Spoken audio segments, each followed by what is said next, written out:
A young paramedic lost her job for stopping to help a stranger having a seizure on a Toronto sidewalk. And that stranger turned out to be the mother of the man who would change her entire life. Nora Callahan had exactly 11 minutes to get to the interview. She knew because she'd timed the walk 3 separate times that week. From the Spadina subway exit to the glass tower on Bay Street where Hargrove Medical Group had their headquarters. 11 minutes if she didn't stop for lights and kept her pace sharp. She'd pressed her navy blazer the night before. She'd practiced her answers in the mirror until her roommate knocked on the bathroom door and told her to please, for the love of God, stop saying patient outcomes out loud. This was the interview. Clinical coordinator, one of the best private healthcare groups in the country. After 2 years of working overnight paramedic shifts and watching her applications disappear into the void, this was the one. She had 11 minutes. She had 10 minutes when she heard it. A sound that every paramedic knows before they fully understand it. A gasp that cuts off too sharply. The crack of a knee hitting concrete. The woman was on the sidewalk outside a coffee shop on King Street, and she was seizing. Nora was already moving before the thought was fully formed. She dropped to her knees, checked the woman's airway, rolled her onto her side, checked for objects nearby. The woman was somewhere in her mid-60s, silver-haired, well-dressed. A leather handbag had spilled halfway into the gutter. A few people had stopped and were holding their phones up. One man in a suit watched for a moment, then kept walking. "Call 911. Nora said to no one in particular, and 3 people immediately started dialing as if they'd all been waiting for permission. The seizure lasted about 90 seconds. Long enough. When it passed, the woman lay quietly, breathing, confused the way people always are when they come back to themselves. "You're okay," Nora said. "You had a seizure. I'm a paramedic. Just breathe." The woman blinked at her. "My son," she said. Her voice was still foggy. "He's going to worry. We'll call him. Don't try to sit up yet." Nora stayed with her until the ambulance arrived, 6 minutes that cost her the interview. She knew it while she was crouched there on the King Street sidewalk, one hand steady on the woman's shoulder. She knew it, and she stayed anyway. Because she was a paramedic, because that was who she was, and because there wasn't another version of herself that could have walked away. She called the Hargrove Medical Group from outside the hospital and got a receptionist who was polite in the way that means no. "I understand," the receptionist said. "Unfortunately, the position has been filled." Nora sat on a bench outside Toronto General and looked at the sky for a while. Then she bought a coffee she probably couldn't afford and took the streetcar home. She did not expect to hear from anyone again, which is why, 3 days later, she almost didn't answer the call from the unknown number. "Is this Nora Callahan?" The voice was a woman's, clear, composed, with that particular quality that suggests someone who hasn't asked a question they didn't already know the answer to in a very long time. "It is. My name is Margaret Hargrove. I believe you helped me on King Street on Thursday." Nora went very still. "I've been told you missed an interview because of me," Margaret continued. "I'd like to make that right. Could you meet me for lunch?" The restaurant was on the 32nd floor of a building Nora had only ever looked up at from the street. Margaret Hargrove was already seated when Nora arrived, dressed in a cream blazer, her silver hair perfectly set. She moved with a slight asymmetry that Nora, who noticed these things, recognized as someone still recovering, possibly always recovering. "You have good hands," Margaret said by way of greeting, before Nora had even sat down.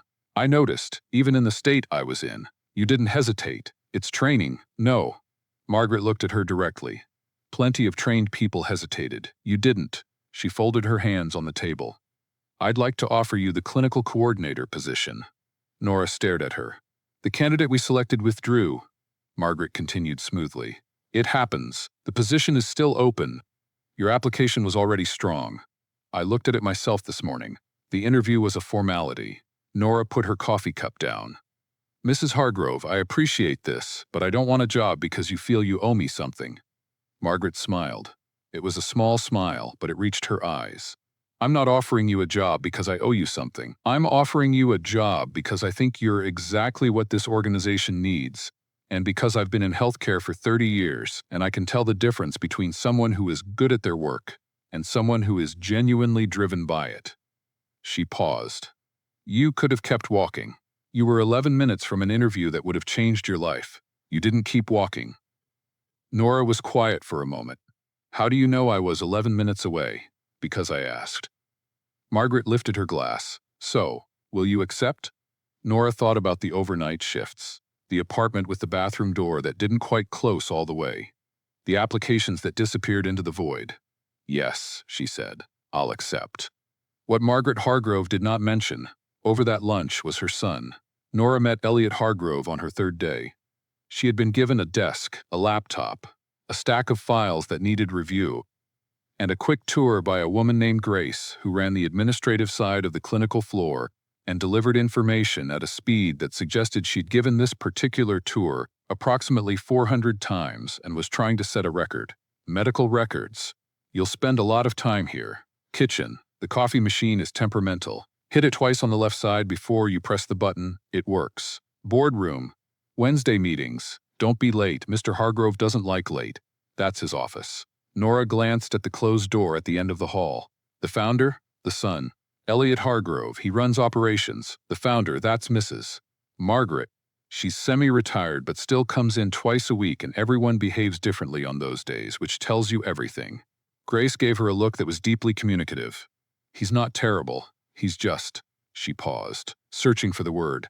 What? Exact, Grace settled on. He's very exact. The door at the end of the hall opened before Nora could ask what that meant, and Elliot Hargrove walked out holding a tablet and frowning at it, in a way that suggested the tablet had personally disappointed him. He was tall, somewhere in his late 30s, dark-haired, in a suit that fit the way suits fit when they're made for the person wearing them rather than approximated. He looked up from the tablet when he noticed Nora, and his expression did not particularly change, which told her this was simply his face. You're the new coordinator, he said. Nora Callahan. Yes. He nodded once the way people nod when they've received a data point they expected. My mother told me about you. Good things, I hope. She said you were competent and stubborn. He looked back at his tablet. In her vocabulary, those are both compliments. He walked past her toward the boardroom. Welcome to Hargrove. Grace appeared at Nora's elbow the moment he turned the corner. See? Exact. Nora watched the empty hallway. He could stand to say hello properly. Oh, give it a month, Grace said cheerfully. He grows on you. She considered this, like a very serious houseplant. In the weeks that followed, Nora discovered that Elliot Hargrove was in fact not terrible. He was demanding and unsentimental and had opinions about operational efficiency that he expressed at length and without apology, but he was also fair in a way that mattered more than warmth. He never took credit for someone else's work, and he never punished someone for telling him the truth. He also noticed things. The intake protocol you flagged in Thursday's review, he said, appearing in her doorway one morning. Your notes were correct. I've asked compliance to look at it. Nora looked up from her screen. I wasn't sure if anyone would read them. I read everything. He paused in the doorway. He had a quality of hesitation that seemed unfamiliar to him, like a language he was studying. It was a good catch. Thank you. He left without saying anything else. Grace, passing in the hallway, caught Nora's eye through the glass and gave her an extremely significant look. Don't, Nora said. I didn't say anything, Grace said.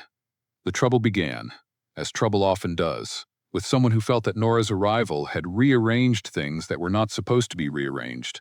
His name was Patrick Voss, and he had been the operational coordinator at Hargrove Medical for 7 years. He was pleasant-faced and efficient and smiled easily at everyone, which in Nora's experience was not always a good sign. He began with small things, a file she needed that went to the wrong folder, a meeting she wasn't told about, a report she'd completed that reached Elliot's desk with a section missing, the section she had written. I think there was a formatting issue, Patrick said when Nora mentioned it, with the calm of someone who has rehearsed this. Right, Nora said. These things happen when multiple people are working in the same document. Of course, Nora said. And she went back to her desk and started keeping copies of everything. The woman who complicated things further was named Serena Walsh. She arrived for a board meeting in late October, tall, precise, with the kind of professional ease that came from having grown up in the right rooms. She was the CEO of a competing firm and had, according to Grace, who knew everything, once been engaged to Elliot Hargrove. 3 years ago, Grace said, peeling the wrapper off a granola bar in a way that suggested she was settling in for this conversation. She ended it, Now she's back, and she's been at every industry event for the last 2 months. Maybe she just wants to do business, Nora said. Grace gave her a look that said, with great patience, that Nora was being deliberately naive. Serena Walsh was polished and strategic and not overtly hostile, which in Nora's experience was sometimes worse than overt hostility. She asked Nora pointed questions about her qualifications in a tone that was technically respectful. She mentioned, in Elliot's presence, that she'd heard Nora's hiring had been unconventional. She laughed warmly when Elliot didn't respond to this. Patrick and Serena found each other quickly, the way that particular kind of person always does. The real trouble came in November. Hargrove Medical was bidding on a contract with a provincial health authority, the largest contract in the company's history. Nora had spent 3 weeks building the clinical assessment framework that would anchor the proposal. She cross-referenced data, flagged inconsistencies, built projections. She did not know how to do things halfway. On the morning of the presentation, she arrived at the boardroom to find the framework had been altered. Not obviously. You would have to know the original very well to see it. Someone had shifted the risk assessment numbers in a way that looked like a minor revision, but changed the underlying conclusions entirely. The proposal as it stood would not survive a serious audit. Nora stood in the boardroom for a moment, looking at the screen. Then she went to find Grace. "I need access to the version history," Nora said. "I can't get that," Grace said. "You'd need IT, and IT takes 3 days. I need it in 40 minutes. Grace looked at her. "You know who has admin access?" They both looked toward the end of the hallway. Nora knocked on Elliot's office door. "Come in." She came in, closed the door, and told him everything. Quickly, clearly, without editorializing. The missing sections, the altered numbers, the version history she needed. She showed him the documentation she'd been keeping. Elliot did not interrupt. When she finished, he was quiet for a moment. "You've been keeping records since October," he said. "Since the second time a file went missing." "Yes. Why didn't you come to me then? Because I didn't have enough to show you yet. You're exact. I needed to be exact too." Something shifted in his expression. Not quite a smile, but adjacent to one. He picked up his phone and called IT directly. 7 minutes later, they had the version history. The last edit had been made at 11:47 the previous night, from Patrick Voss's credentials. The board meeting was delayed by 40 minutes. When it reconvened, Nora presented the original framework. The provincial health authority asked 3 questions, all of which she answered without notes. The room was quiet in the way that rooms get quiet when something has shifted. Margaret Hargrove, who had come in that day and was seated at the back of the room, watched her daughter-in-law, though she was not that yet, and permitted herself a small, private smile. The contract was awarded to Hargrove Medical 2 weeks later. Patrick Voss resigned before Elliot had the chance to address him formally.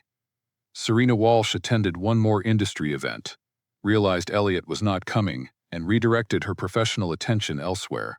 These things resolved themselves with the brisk efficiency of situations that were always going to resolve this way. What did not resolve itself was the thing between Nora and Elliot, which had been building with the slow certainty of weather. It started, as these things often do, with something small. He brought coffee to her desk one morning. Just set it there without comment, the way she took it, which she had not told him, but which he had apparently noticed. She stayed late one Thursday to finish a report and found him still at his desk at 9 o'clock, jacket off, working in silence. "You don't have to stay," he said without looking up. "I'm not staying for you," she said.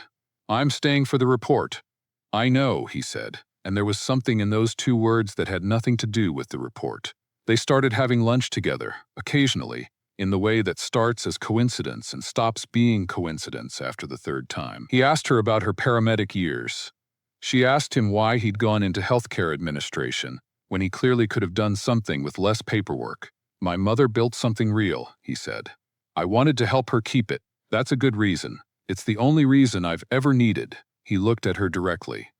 "Why did you stop on King Street? You were 11 minutes away. I couldn't not stop. That's not an answer." "Yes, it is." She looked back at him.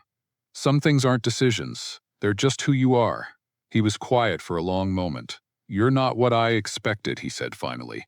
"What did you expect? Honestly? I expected someone my mother had collected. She has a habit of finding people and deciding their lives for them." He paused. "I thought you'd be grateful and manageable." Nora put down her fork. "And And you're neither. He didn't say it as a criticism. He said it like a man who had just figured something out and was still getting used to the shape of it. The day Margaret Hargrove called them both into her office, together, was a Thursday in December. Gray light coming off Lake Ontario, the city in that particular mood it gets before the first real snow. She looked at them both when they came in, with the calm of someone who has been waiting for a meeting she scheduled for herself. "Sit down," she said. They sat. "I want to give Nora a seat on the board," Margaret said. Elliot looked at his mother. Nora looked at Margaret. A beat of silence went by. "She's been here 8 months," Elliot said. "I'm aware. The board is going to ask questions. They ask questions about everything. That's what boards are for." Margaret looked at Nora. "You saved the most significant contract this company has had in a decade. You did it by being prepared, by being thorough, and by trusting your own judgment when it would have been easier to stay quiet. I trust your judgment." She paused. "I also want this formalized, not as a favor, as a recognition of what you've actually contributed." Nora was quiet for a moment. "Mrs. Hargrove, Margaret, I don't want this if it creates problems for the company. It won't create problems that I can't handle." Margaret's voice was entirely level. "And if someone objects, they can object to me personally. I've been in this industry for 30 years. I have a very good memory." Elliot, beside Nora, said nothing. But when Nora glanced at him, he was watching his mother with an expression she hadn't seen on him before. Something like relief. "She's right," he said quietly. "You've earned it." Nora looked at him. He looked back. The gray December light came through the window and sat between them, and neither of them looked away. "All right," Nora said finally. "Yes." Margaret folded her hands on her desk with the quiet satisfaction of someone who has just completed a plan she made 8 months ago outside a hospital, on a day her son was 2 blocks away and didn't even know. Christmas came, and with it the company's annual dinner, which was held at a restaurant in the Distillery District. Nora wore a green dress she'd borrowed from her roommate, and arrived knowing no one well enough to feel comfortable, and knowing enough people to get through the evening, which is a specific skill she had learned from working in rooms where she was always the youngest or the least credentialed, or both. She found Elliot at the bar, not drinking, watching the room. "You look uncomfortable," she said. "I'm always uncomfortable at these." "Then why do you come?" "Because my mother reminds me it matters to the staff." He glanced at her. "You look—" He stopped. "I look what?" "Different," he said. "Not different bad. Different." He seemed genuinely frustrated with himself, which she found, against her better judgment, endearing. "You can say good, Elliot. It's a complete sentence." "You look good," he said. And then, before she could say anything, "Dance with me." It was not a question exactly. It was not quite a command. It was the tone of a person who has decided something and is slightly terrified of it. "All right," she said. They danced. Slowly, a bit stiffly at first, and then less stiffly. The room continued around them. "I owe you an apology," he said, over the music. "For what?" "For what I said about expecting you to be manageable. It was a condescending thing to say." "It was. I'm sorry." She considered this. "You were honest about it, at least. That's something. I'm always honest, I know." She looked at him. "It's one of the things She stopped. "One of the things you what?" She looked at him for a long moment. "One of the things I respect about you." He held her gaze. "Is that all?" The song changed. Neither of them moved. "No," she said quietly. "That's not all." They stood there on the edge of the dance floor, with the whole complicated truth of it between them, and neither of them ran from it. His mother, seated at a table across the room with Grace, who had apparently been invited, and had arrived bearing an extremely elaborate hostess gift, watched the two of them with the expression of a woman who has been correct about something important for a very long time. 8 months, Grace said, sipping her wine. "I thought it would take longer, honestly," Margaret said. "You're being modest." Margaret smiled. "Perhaps." In the months that followed, the life Nora had been building quietly and alone became something she was building with someone. It was not seamless. Elliot was stubborn and overscheduled and had strong opinions about how a kitchen should be organized. Nora was private about things that mattered to her and took too long to ask for help. They argued about this. They figured it out. Margaret came to the office twice a week and pretended not to notice everything she noticed. Grace, who noticed everything and made no pretense about it, was deeply satisfied with how all of this had turned out and told anyone who would listen that she had seen it coming from day one. The board seat was formalized in the spring. There were questions, as Margaret had predicted. She answered them as she had promised. One board member suggested that Nora's position was perhaps unusual for someone of her tenure. Margaret looked at him for a moment and said, very pleasantly, "She secured the provincial contract and rebuilt our clinical compliance framework from the ground up. What would you suggest she would need to do additionally?" The board member did not raise the issue again. On a Tuesday in April, Nora went back to the sidewalk on King Street. She didn't plan it. She was just walking, and then she was there. The same coffee shop, the same stretch of pavement. She stood there for a moment in the spring air, thinking about who she had been when she dropped to her knees on this spot 8 months ago. The pressed blazer, the 11 minutes, the careful timing of a life she'd been holding together with both hands and hoping it would be enough. She thought about the woman on the pavement, the way her eyes had gone confused and then clear. The first thing she'd said, "My son, he's going to worry." And how Nora had not known yet, had not even suspected, that she already knew the shape of that son from somewhere she couldn't have named. She took out her phone and called Elliot. "Where are you?" he asked. "King Street." A pause. "The coffee shop?" "Yeah, I'll come," he said immediately. "Not do you want company, or are you okay?" Just "I'll come," which was one of the things about him, one of the specific things, that had undone her quietly and completely. He arrived in 12 minutes, which was fast. He was not wearing his jacket. "You didn't have to rush," she said. "I know," he said. He stood beside her and looked at the sidewalk. "Is this where?" "Yeah." They stood there together for a moment on the King Street sidewalk, with the spring city moving around them. "She planned it, you know," Nora said. "Your mother. At least partially. I know." She looked at him. "You know?" "She told me. In January, she thought it was important that I know she hadn't faked the seizure." A pause. "She did have the seizure. But she had been meaning to walk past the Hargrove building that morning, and she had been watching your application for 2 weeks, and she knew what time you'd be leaving the subway." Nora stared at him. "Elliot, she's a very thorough person. Your mother engineered a medical event into a meet-cute. She didn't engineer the seizure. The seizure was just." He paused. Convenient, from her perspective. Nora looked at the sidewalk. Then she started to laugh. Not politely, properly, helplessly, until she had to put her hand over her mouth. "This is funny to you," Elliot said. "This is incredibly funny to me. She could have just forwarded your application." "Elliot." Nora wiped her eyes. "If she'd just forwarded my application, I would have gotten a job." "Like this," she gestured between them. "None of this." He looked at her. His face did the thing it sometimes did where it tried to stay composed and didn't entirely succeed. "No," he said. "I suppose not." She took his hand. He held it with the same careful attention he gave to everything that mattered to him, which she had learned to recognize as his particular version of tenderness. "I'm going to have a talk with her," Nora said. "She'll enjoy that." "I know. I'm going to enjoy it, too." They stood on King Street in the April sun, holding hands on the sidewalk where everything had started, where Nora had dropped to her knees without deciding to, where a woman had opened her eyes and said, "My son," where a life had turned on 11 minutes and a choice that wasn't even a choice, just who she was, and neither of them needed to say that it had all been worth it, because some things don't need to be said. They already know.